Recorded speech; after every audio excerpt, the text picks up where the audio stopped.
Hi, this is Jason from Horrific Nightmares. Welcome to another edition of What's in the Bag, Jay?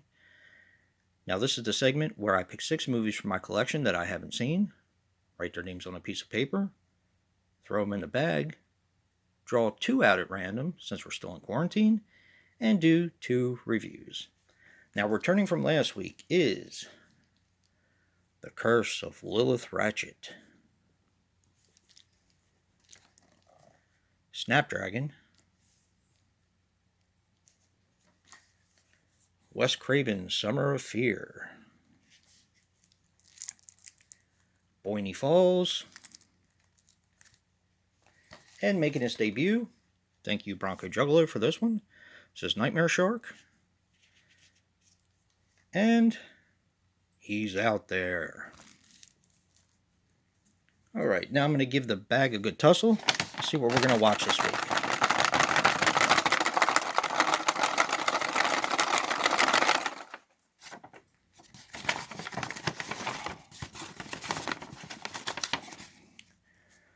Alright, the first pick is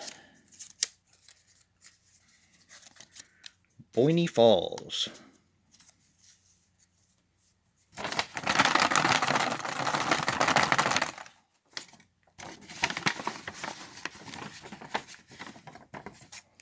The second pick is Snapdragon. So I'm going to set them aside while I set all the other movies side by side,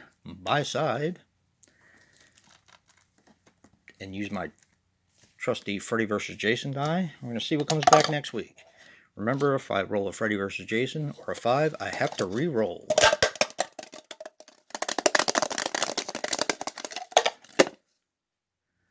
A 5, I have to re-roll.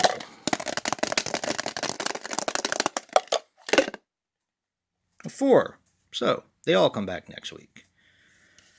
Alright, well, I'm going to go watch Boyne Falls and Snapdragon and come back with some reviews later. Well, I'm back. I just watched Boyne Falls, and here are my thoughts. By the way, it's Boyne Falls, not Boyne Falls, because I'm a dummy. Now, Boyne Falls is a 2018 film which runs approximately 85 minutes and is written and directed by Steve Coppera. Now, he did a movie that I'm also quite fond of called The Cabining, which is a kind of like a slasher comedy. It's really fun. A movie called Solitude, and a bunch of shorts.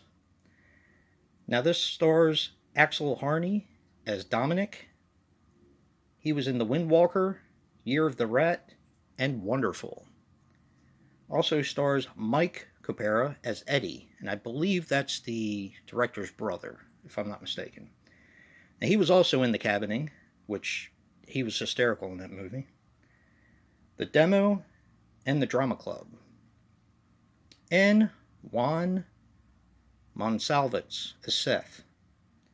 He was in Varsity Punks, Somebody's Mother, and Border Lost. Now, all the scenes in LA were shot over 3 days, and several crew members worked on this film in multiple capacities, which is, I guess, what you pretty much have to do if you're doing a low-budget film. Now, I actually really enjoyed this. It's more of a thriller than a horror movie, but it's really good. I did get this at the Dollar Tree in their last shipment that they got. I would definitely pick it up if I were you guys. It's a fun movie. It's really good.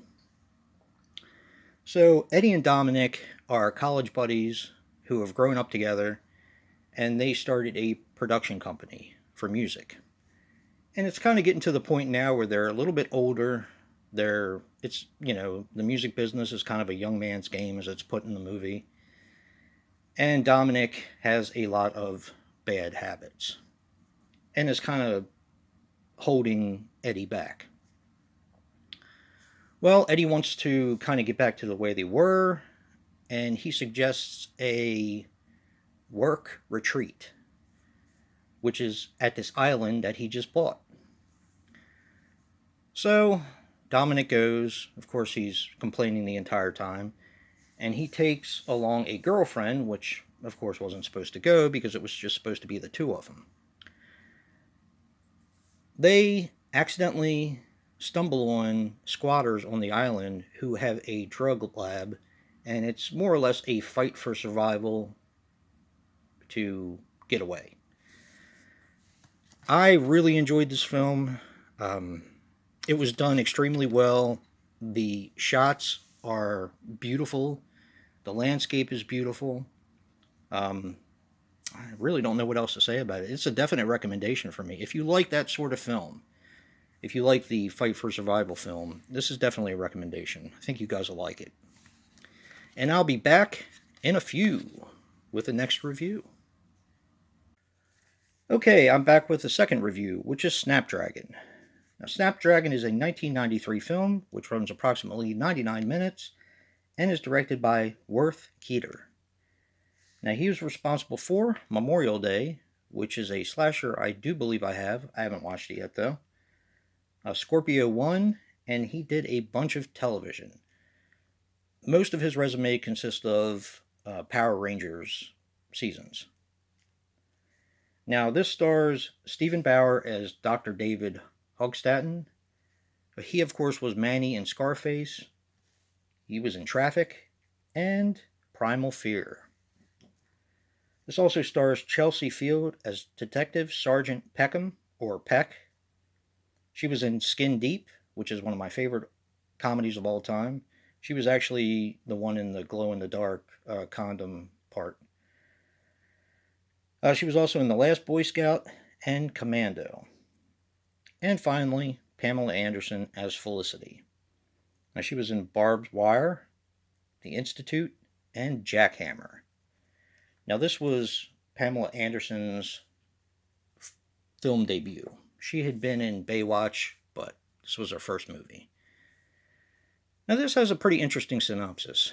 This is about a prostitute who is killing her Johns with an ancient Asian technique. Basically, while they're in the midst of what they're doing, she pops a razor blade out of her mouth and slits his throat. Now, they do explain that the emperor's harem in ancient Asia used to do this in order to take out whoever the emperor wanted taken out. They would basically seduce them, and then as they're having sex, he would or she would slit his throat. So, Pamela Anderson comes in as a patient of a psychiatrist who is best friends with Stephen Bauer. He's also a psychiatrist, and he takes over her case. And he's, of course, trying to get to the bottom of why she's there and also the bottom of these murders. Because he has a feeling she has something or she knows something pertaining to the murders. That's all I'm going to say. This has a lot of twists and turns, and I'm pretty much leaving it vague on purpose because it's interesting. Now, the acting. Stephen Bauer, I'm a big fan of his as Manny in Scarface and in some of the other movies he's played in.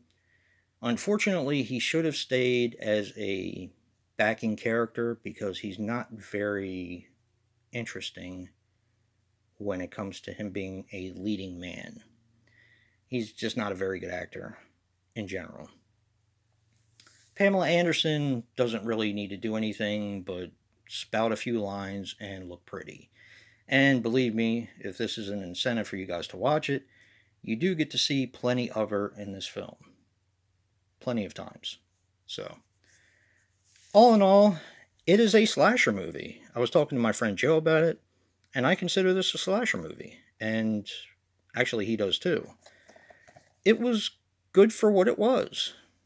It's an interesting story. Like I said, the acting's not that great. And there's a few things that are kind of weird in it. There's a couple dialogue parts that just had me kind of laughing because it's very 90s. I'll put it that way. I did like the score because it was very 90s. It reminded me of 90s television shows. The score did. I thought it was pretty cool. But yeah, it's a recommendation if you can find it. Not a bad movie from Pam Anderson. Yeah. And don't forget to vote for what didn't get. I think they all got picked actually. So yeah, just watch the reviews. And if you like what you see in here, hit that like button and subscribe. And until next time, peace.